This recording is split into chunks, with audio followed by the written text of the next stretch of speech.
Coults, 22 years old. I'm from North London. I make music. I don't know what else to say. That's about it, really. Culture for me is like sort of not really listening to like industry standards or like kind of doing things the industry way, but kind of paving your own way and sort of having like that cult behind you without having to, I'm saying, lean on conventional, sort of like I said, industry sort of roots to kind of get yourself out there creatively, not even just musically, just in a creative space. So that's kind of what I wanted to show with Culture. Not necessarily just the album, but just as a movement in general. Just something that I feel like I'm still building today. So even though obviously we're past that album stage, it's something that I'm still kind of pushing. So yeah. Favorite moment? I think, London show was super lit.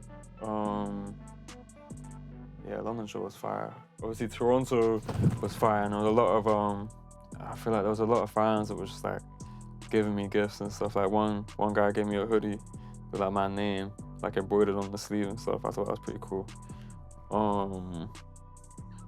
I can't really pick a favorite moment. I feel like, honestly, it's either just before I'm about to go on stage or when I'm dipping the stage. You know what I'm saying? It's like it's like two stages of feeling accomplishment, but it's like obviously it's two different sort of like points of the show. But yeah. Me personally, I like EO a lot. I love EO. But I know a lot of people, he's shaking his head right now. I love EO. What else? I love Inari too. That's like tofu skin.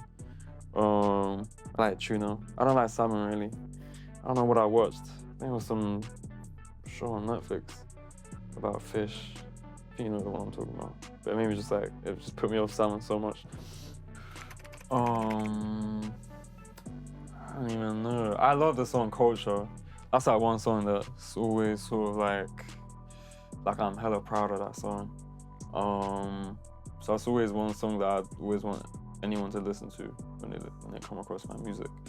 But honestly, right now I got Aimbot on repeat. Like, that's a crazy song. But yeah, I wouldn't say I got one song that like concretely like encapsulates like me as an artist, because I feel like all my songs are sort of like different vibes and stuff. But yeah. How many? One. See, I choose either flying or being invisible, but I don't know which one to choose. Probably flying. Flying would be pretty lit. Yeah. Well, I can only speak for Toronto and Montreal, because those are the only two places I've been in Canada, but I say a lot of people, I heard a lot of people say Toronto and London are similar, which is a complete myth. It's like not similar at all in terms of city. Obviously, like culturally, I say there's similarities. Like people in Toronto use the same slang as people in London. But are you talking like musically, or like, yeah, there's a scene now that obviously I've been working with a couple people in Toronto, like Killy and a bunch of other like underground artists too. But yeah, the scene there is cool. And shows-wise, because obviously I did a show in Toronto, I feel like the energy there is just different. Like people, I'm saying, people popped out, people go crazy. People in London do too. America in general, they're just, I feel like they're kind of, like, they get unapologetically lit. Like, they're not, I don't want to say stush, but you know what I'm trying to say. Like London, sometimes they can be a bit afraid to, I'm saying, show a bit of love, but it'd be like that. But yeah, Toronto is lit. And Montreal is my favorite, one of my favorite cities in the world, for sure. Like, I just love it there, because it's like the perfect blend between, I'd say, like North America and Europe, like collided. So yeah. Yeah, so that EP was pretty last minute in terms of deciding to drop that, because obviously I dropped Ego, and then the plan was to drop Members Only after that. But I felt like I just had a couple of tracks in the vault that I wanted to just sort of release before the end of the year. So yeah, I just kind of put together 4 tracks, which I thought would make sense together. Obviously, one track featuring Killy, and then another one with my boy Mimo, and then 2 other crazy tracks. So yeah, I just put them together.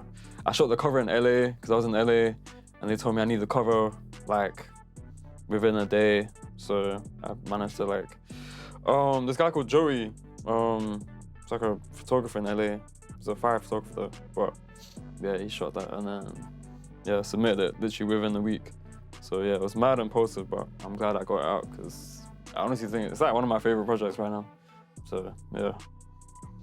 Obviously I'm biased in it because I'm Japanese, so I'm about to shout out a sushi spot, but it's the one in Hampstead. It's run by my mom's family friend, or my mom's friend.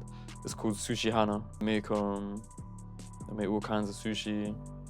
They make like udon as well, noodles, a bunch of different stuff. But yeah, Sushi Hana. You should definitely try that. Oh man, those are the goat. I feel like I remember back in like, I think when I started music, probably it was either 2020 or 2021.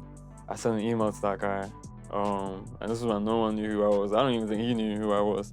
And I was basically saying, I'm a big fan of your videos, like, can we please work? And he actually sent me a nice reply. He's like, I don't know if you can work, but I'm very busy, this and that, but maybe in the future. And obviously, what is it, like 2 years later, obviously we got a video in for Is It Cool, which is like to this day my favorite video ever. It's like such an amazing video. So yeah, it was lit to work with him.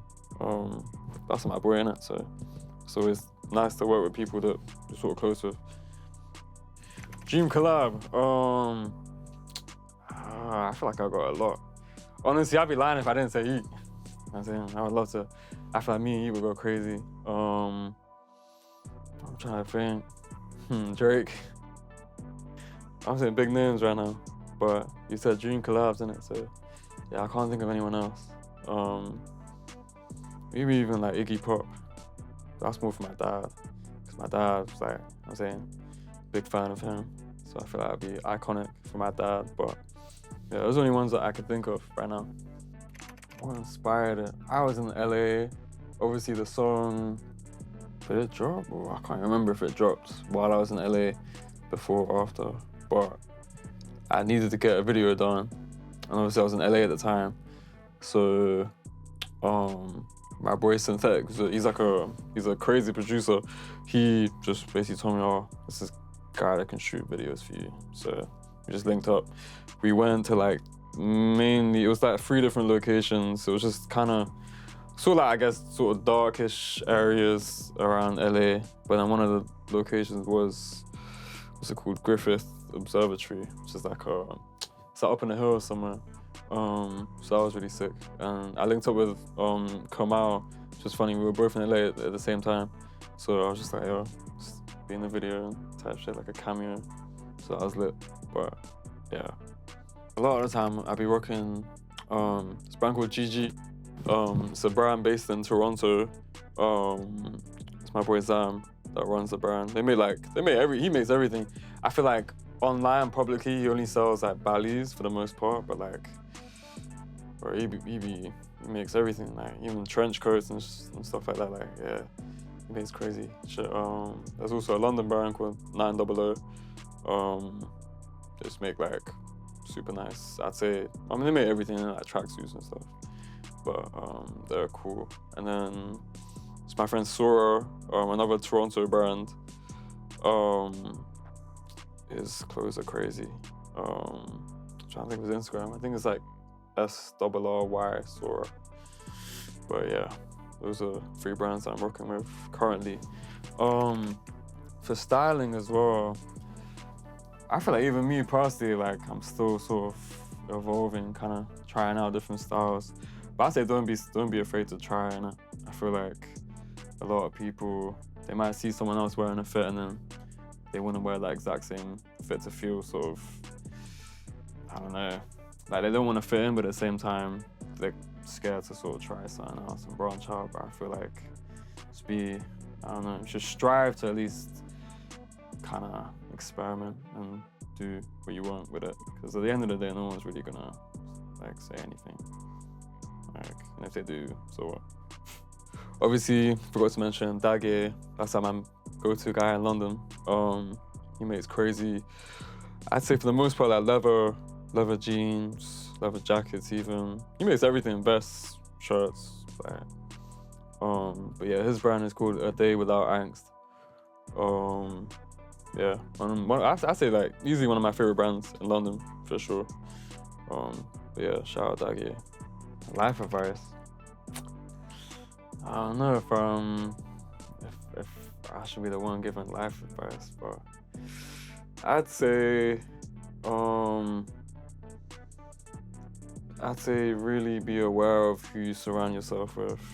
Because I feel like, especially in today's generation, popularity is such a massive thing. It's like a big insecurity that a lot of people have. They often feel as though they need to be rolling with like 10, 20 people at a time, or I need to be in, all these group chats and this and that. I need to, have all these friends and stuff. But really and truly, you only need like one or two people. Those one or two genuine people that really like rock with you. You know what I'm saying? That to me is so much more powerful than sort of having a bunch of people in your life that don't really do too much for you or don't mean a lot. So that's one thing that sort of I guess discovered as I got older. But yeah.